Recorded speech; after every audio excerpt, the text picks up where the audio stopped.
Sam. Waouh, ça y est. Bonjour Charlotte, comment ça va? Ça va très bien. C'est vous qui commencez aujourd'hui. C'est incroyable. C'est ça, hein, vous voyez, je savais qu'il y avait un... Sonia, ça va? Bien. Silencieuse pour la deuxième semaine. Pour l'instant, mais je me réserve. Hein, Pour la vous semaine préparez? prochaine. Voilà. Ça monte. Je pense que vous nous réservez une belle affaire là. Je le vois. N'en dites pas trop. Alors aujourd'hui, on va parler de venteprivée.tv avec un tiret au milieu. C'est une affaire de mars 2008.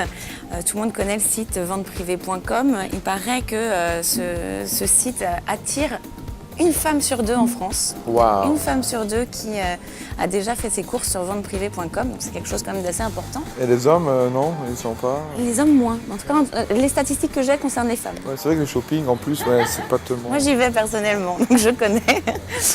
En fait, ce cas est intéressant, pas parce que c'est vente privée, justement, mais parce que pour une fois, et contrairement à ce qu'on a vu dans beaucoup d'affaires, en fait, le défendeur ici se défend, mais bec et ongles.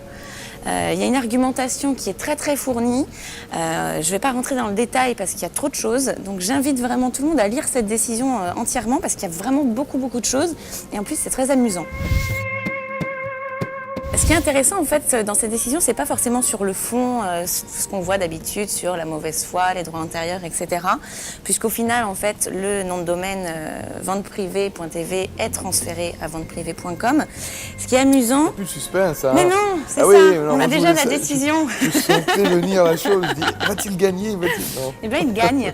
Mais ce qui est amusant, c'est qu'en fait, le défendeur argumente sur des points qu'on n'a pas tellement l'habitude de voir dans des décisions de l'OMPI. En fait, le nom de domaine vente-privée.tv a été réservé un an environ avant le dépôt de la plainte et il renvoie vers un site web, c'est un site parking en fait, où on a plusieurs liens commerciaux et quand même notamment un lien vers le site 24 heures qui est un concurrent direct de vente privée. Donc ça les a un petit peu embêtés. Ce qui est amusant, c'est que pour une fois, en fait, le défendeur se défend avec force d'argument et surtout se défend sur des points complètement inhabituels. Par exemple, il remet en cause la désignation de l'expert par l'OMPI, d'une part en disant que le domicile qu'il a indiqué sur le WHOIS de son nom de domaine, à savoir un domicile en France, n'est pas réel.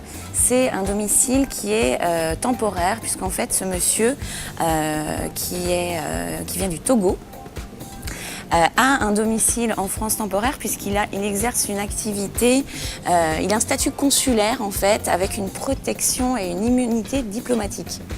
Donc il a eu une mission diplomatique en France pendant un temps, c'est pour ça qu'il a eu une adresse à Paris et c'est tout.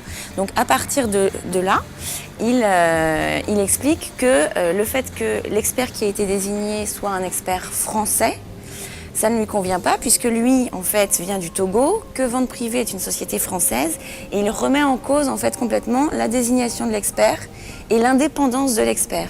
Alors, ce qui est amusant, c'est que, en fait, ce Togolais, je crois, c'est comme ça qu'on dit, a carrément essayé de tromper l'OMPI à ce sujet. C'est-à-dire qu'il revendique le fait que son domicile n'est pas parisien.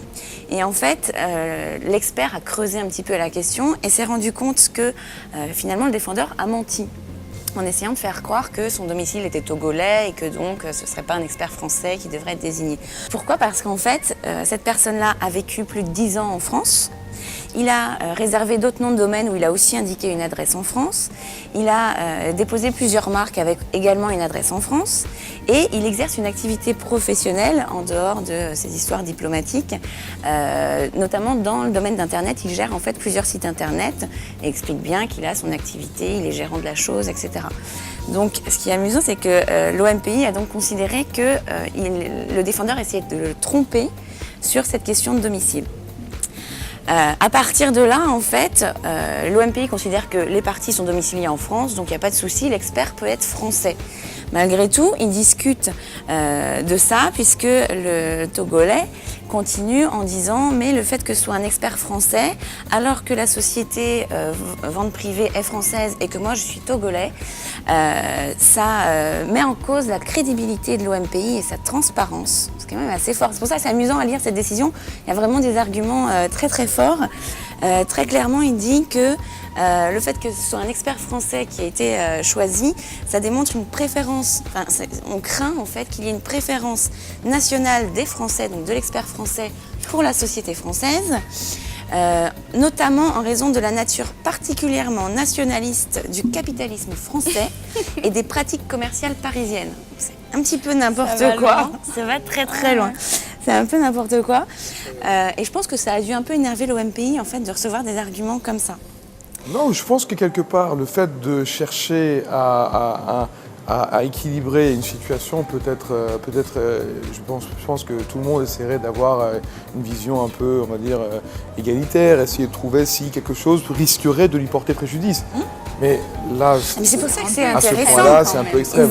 Il cherche l'argumentation, c'est super Moi, intéressant. je conseillerais à tout le monde de regarder en détail Bien n'importe quel arbitre désigné, parce que personne n'est à l'abri d'une erreur, même l'OMPI. Et c'est complètement ce que reconnaît l'OMPI, c'est pour ça que dans la décision, on répond vraiment à ces arguments du défendeur. Il y a vraiment une réflexion là-dessus, c'est très très développé et c'est assez amusant. L'OMPI donc justifie... C'est un peu normal, on essaie toujours de dénigrer... Ça va loin. Oui, mais quand ça va trop loin, c'est dangereux quand même. Voilà, mais ça, au final, ça démontre que la personne a quelque chose à se reprocher. Quand on cherche un petit peu à mettre des bâtons dans les roues quelque part, c'est un peu... Mais au final, de toute façon, l'OMPI justifie son premier choix de l'expert en disant « Moi, d'après les fiches Louise, j'ai 2 parties qui sont domiciliées en France, donc c'est normal que j'ai choisi un expert français. » Ensuite, le défendeur essaye de me tromper sur son domicile en me disant qu'il n'est pas français mais qu'il est togolais. Il n'y a pas de critères de nationalité, etc. Donc de toute façon, je considère que les parties sont établies en France, donc un expert français, ça va bien.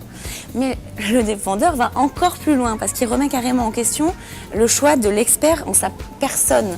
Donc l'expert français qui a été choisi en l'occurrence, c'est un conseil en propriété industrielle français. Et en fait, le défendeur dit c'est incroyable, l'expert qui a été choisi est conseiller en propriété industrielle, donc il est membre de la CNCPI, la Compagnie nationale des conseils en propriété industrielle. Or, le mandataire de vente privée est aussi conseiller en propriété industrielle, donc fait aussi partie de la CNCPI, donc ils doivent être liés, il y a un risque qui est... C'est une ligue. Oui, c'est ça. Et donc je risque d'avoir un jugement qui n'est pas transparent, qui est vicié en fait par ça. Donc, heureusement, l'OMPI contrecarre cet argument-là en expliquant bien que la profession de CPI, donc de conseiller en propriété industrielle, est une profession réglementée qui suit des règles déontologiques, etc. et qu'il n'y a pas de souci particulier à ce niveau-là, et que donc l'expert est tout à fait crédible dans cette affaire. Mais vraiment, il est allé très très loin. Il était vraiment à la limite du dénigrement d'ailleurs sur d'autres points que je n'évoque pas en détail. Mais par exemple, il disait aussi que le CPI en question, donc vraiment la personne en tant que telle, était plus ou moins liée dans d'autres affaires à des défendeurs ou des requérants parce qu'il y a eu des conférences qui ont été traitées sur des affaires de nom de domaine. Enfin, ça va très très loin et c'est assez amusant de voir à quel point on peut finalement argumenter sur des questions de procédure, parce qu'on a tout à fait le droit de le faire, mais il ne faut pas non plus exagérer et aller trop loin, il faut rester raisonnable dans l'argumentation. Donc en fait, cet exemple-là donne de l'espoir à ceux qui ont une envie soudaine d'argumentation. Complètement. Donc ils peuvent se laisser aller Exactement. à leur Imagination, à toutes sortes. Et bien sûr, l'OMPI va, avec beaucoup de sagesse et calme, va lire tout ça. Et rester équitable. Et peut-être que dans tout ça, on trouvera, vous savez, il y a toujours un truc comme ça qui sort. Je ne sais pas si vous avez vu les affaires que la justice, des fois, arrive à relever. En fait, ils s'aperçoivent qu'ils ont arrêté une personne pour une question tout à fait banale, et au final, ils se retrouvent complètement dans une histoire, mais qui n'avait absolument rien à voir. Et ça semble un peu dans le même style. Genre, on fait des allégations qui n'ont rien à voir avec l'histoire, et puis au final, on dit tiens, cette personne connaît l'autre, hein, c'est bizarre. Tiens. Et puis hop, on monte. Alors, cette personne pourrait peut-être se présenter au service de la police judiciaire pour essayer de les aider dans les enquêtes. Je pense que ça pourrait peut-être les aider. Qui sait. mais je pense que l'argumentation a quand même été mal prise par l'OMPI qui, dans la décision, dit bien que les commentaires du défendeur sur tel ou tel point sont vraiment malvenus, etc. C'est à double tranchant parce que si on énerve l'expert, c'est pas forcément une bonne idée pour avoir une décision favorable. Il vaut mieux que les choses se fassent de manière sereine que... bon, voilà. Mais c'est assez drôle de voir l'agressivité de certaines personnes. Jusqu'où ça peut aller, Ouais, en fait. ouais. Ouais. Dans des cas de marque, nous on l'a vu aussi assez régulièrement, il y a des gens qui se défendent bec et ongles, c'est drôle. Eh oui, tout le monde n'a pas votre sagesse. Bon, très bien. Eh ben, Sonia, la semaine prochaine, c'est vous, je crois. Hein. Oui, c'est moi. Bon, parfait. Bon, autre chose à rajouter sur cette affaire? Non, je pense qu'on a fait un petit tour rapide, mais il y a plein d'autres choses à voir en lisant le texte. Parfait. Bon, bah, on invite tout le monde ça peut faire un livre, ça peut faire un film, ça, ou pas? Je sais pas quand même. On va peut-être pas aller si loin. Merci, à la semaine prochaine. À la semaine prochaine.